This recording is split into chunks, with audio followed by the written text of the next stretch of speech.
Hey everybody, Who's Your Jedi here with our big wrap-up for Season 3 of Legends of Tomorrow. Sorry guys that I'm having to kind of very briefly talk about these last 3 episodes. If you watched my recent Arrow recap, you know that this last few weeks I've been focusing on finishing off an online class that I've been taking. I actually got my grade yesterday and I got an A, so my hard work did pay off. Not to mention, I made the mistake this year of deciding that I would do my taxes by hand. No TurboTax, no accountant, just me crunching numbers, and boy oh boy did that turn out to be a mistake. I'm never doing that again. Anyway, so here it is, our wrap up for our third season of Legends, and I mean it's not bad, but my overall thing is like it's the show really being itself, and that's not necessarily bad. But I've talked again and again this season that a lot of the humor that they have going on, the humor vibe, and just sort of like the general tone of the series, it's just not really working for me a lot of the time. So let's just kind of get right into it. The whole thing with Ava being a clone, don't care. All that really does do is really highlight that Rip, as I've said, is basically a zealot. He will justify anything and for the sake of what he believes is his mission. And like when Ava is like freaking, is like kind of like, what the hell, Rip? She's just like blowing her off. Is like, look, you're too useful for me to just throw away this particular resource. I mean, Rip really doesn't get it that she's upset that he sees her as nothing but a pawn. And signing up to be a time agent is one thing, but signing up to be perpetually cloned and to be replaceable, that's not what she signed up for. Um, and I'm really still not totally feeling that relationship with Sarah. On the other hand, I mean, it's something interesting. It's something a little bit different, so I don't mind that. But I'm just not super into. I'm just super not really on. I'm just not feeling the real connection between those two. Um, so let's see here. Guest starring John Noble. Well, I mean that's awesome. Who doesn't love John Noble? But just the whole thing with like particularly that scene with Ray and John Noble during the whole filming of Lord of the Rings. It's just like, oh my god, this is so dumb, but it's dumb in the way that's not good. And speaking of stuff I'm not feeling, like this whole sort of semi-redemption arc for Damien Darhk, especially, with his relationship with Ray, who he tortured, and he threatened to go back in time and murder Ray's mother. I mean, I kind of get Ray's connection to Nora, but why he, of all people, is the one to find some sympathy for Damien Darhk is really beyond me. I mean, yes, loving his daughter is Damien Darhk's one genuine redeeming feature, but still, it's just. And another thing here with these episodes, particularly, especially towards the finale with the whole fine showdown with Mollis in Zambezi, is that the show really can't make up its mind whether or not it's okay to tinker with the timeline for your own benefit, which is ultimately what they end up doing. They end up having it so that the Zambezi village is not destroyed, which allows Kuasa and Mari to sort of share the mantle of Vixen, which, okay, that's interesting. It is interesting, the idea of Kuasa, because of the times in history, changing and becoming a hero. That is potentially interesting. But here, it kind of comes back to the thing where the legends are constantly saying, well, we can't go around and change history for our own benefit, and then they go around and try and change history for their own benefit, and this time it works out, and then Sarah casually mentions like, oh yeah, us doing this created a whole bunch of anachronisms, which the Time Bureau is going to have to deal with. And she's just like, we created a huge mess for these other people that potentially put history in danger, but things worked out for us personally, so cool.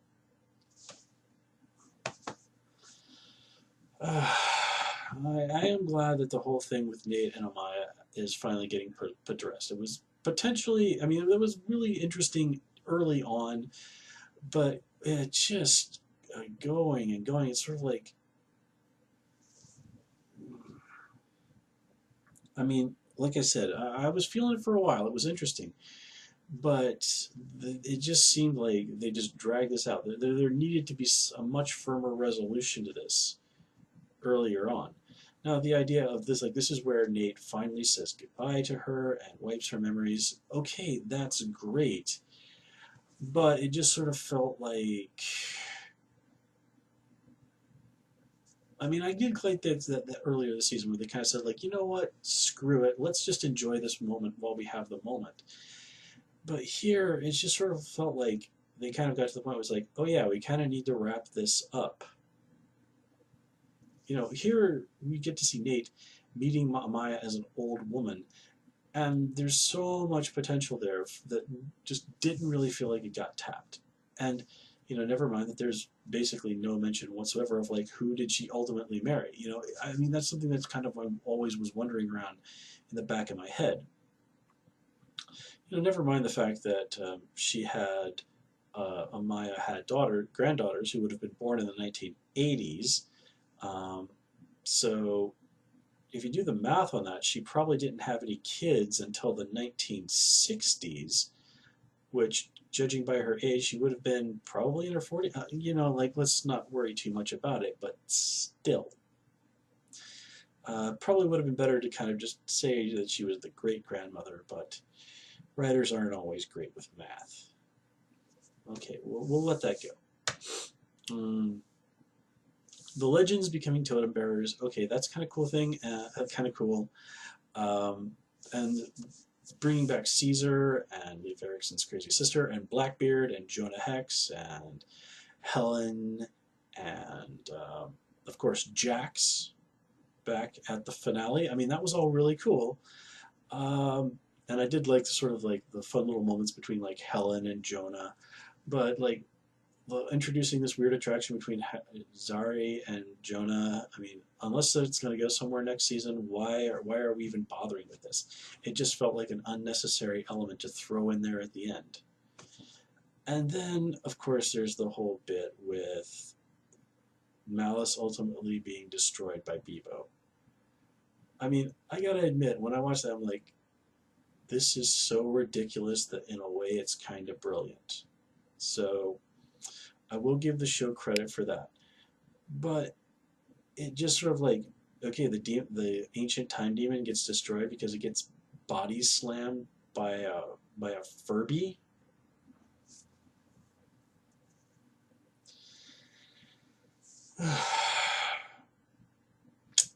I will say though that the way they wrap things up at the end with Constantine showing up and saying like, "Hey, guess what? When you let out Malice out of the prison, you let out a whole bunch of other stuff too."